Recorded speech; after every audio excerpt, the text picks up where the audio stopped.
Dr. Zakir, some scholars say that smoking is haram. I'd like to know what's your opinion. And does smoking invalidate the fast? As far as smoking is concerned, several years before, when science hadn't advanced that far, most of the scholars used to say that smoking is makruh. Based on the hadith of Muhammad sallallahu alaihi wasallam, which is mentioned in Sahih Bukhari, volume number 1, in the book of Adhan, hadith number 855, where the Prophet said that anyone who eats garlic or onion, they should stay away from us and stay away from the mosque. Prophet said that, don't come to the mosque after having garlic or onion because there's bad breath. When you are smoking, the breath is worse than onion or garlic. So based on this hadith, therefore garlic and onion doesn't become haram, it was makruh. So based on this hadith, scholars give the fatwa that smoking is makruh. But now, after science has advanced, we have come to know that smoking is nothing but it's a slow poisoning.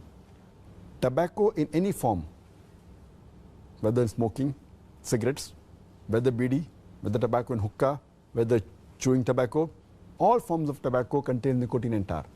And we know it's nothing but slow poisoning. That is the reason most of the non-Muslims also, they agree that smoking is haram. Not only the Muslim world, even the non-Muslims. That's the reason they put a statutory warning on the cigarette packs. They put a statutory warning saying cigarette smoking is injurious to health. Or in some countries, it mentioned general surgeon's warning or surgeon general's warning. Smoking is injurious to health. And anyone gives the ad, whether in newspaper, in the magazine or television, it is compulsory that they have to highlight the statement, smoking is injurious to health.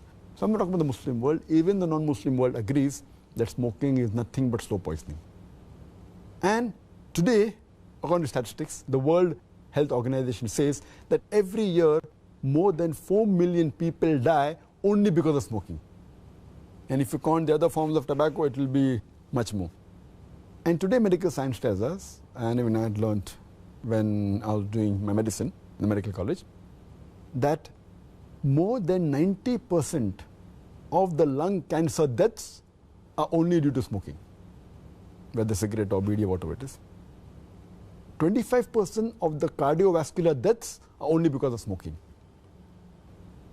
70 to 75% of bronchitis and related deaths are only because of smoking. Smoking is nothing but slow poisoning. It blackens your lips, blackens your gums, your fingertips, it damages your lips, it damages your esophagus, it damages your stomach, and it can cause constipation, it can cause loss of appetite, it can cause loss of libido, your sexual power gets suppressed, it can cause immunity to the drugs you take, and it reduces the defense of your body. And you can only give a talk on why smoking is haram, and I've given a talk on dietary laws in Islam, and I've covered this topic in detail. Time doesn't permit me here. But based on all these various research, there are today more than 400 fatwas. The majority of the scholars, they agree that smoking is haram, and all form of tobacco is haram. There may be certain scholars of certain countries, including this country where I come from, India, they say it is makruh yet. But most of the scholars, otherwise, throughout the world, majority of them, they agree that smoking is haram. Allah says in the Quran, in Surah Araf, chapter number 7, verse number 157, that you follow the prophet, the unlettered prophet who's mentioned in your law and scriptures. And further it says that this prophet asks you to do things which are good for you, tayyib for you. So take what he gives it to you, what is lawful and good. And he prohibits things which are khabith, things which are unlawful, things which are bad for you. So what a prophet gives, what he gives you which is good, take, and he prohibits you things which are khabith, unlawful, you have to abstain from it. This is the law. And Allah says in the Quran, in Surah Baqarah, chapter number 2, verse number 195, make not your own hands the cause of your own destruction, indicating that do not kill your own self.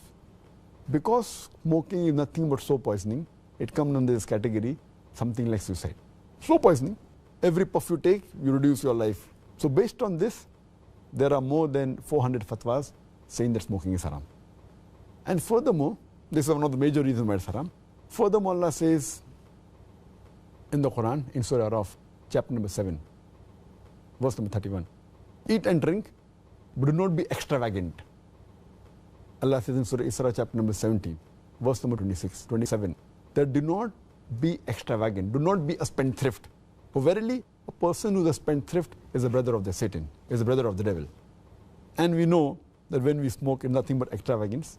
It's nothing but taking a pound note or a few pounds, or taking a dollar note, the green dollar bill, or a pound, and lighting up with fire.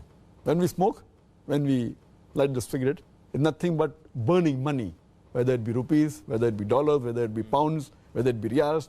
It's nothing but extravagance, which is haram in Islam. And you can give a list of reasons why it's haram. But just to cut it short, one more reason, that you cannot harm your own neighbor. You cannot harm your own brother. And in smoking, when you exhale out the smoke, it causes more damage to your neighbor. Passive smoking is more dangerous than active smoking. When the person who smokes, when he exhales out, if the person who's a neighbor inhales the smoke, it causes more damage to him than the person who smokes. That's the reason many countries like Singapore, etc., they've banned smoking in public places. In your personal house, you can do it. In public places, in government places, smoking has been banned. So based on this, it's haram. So smoking is haram.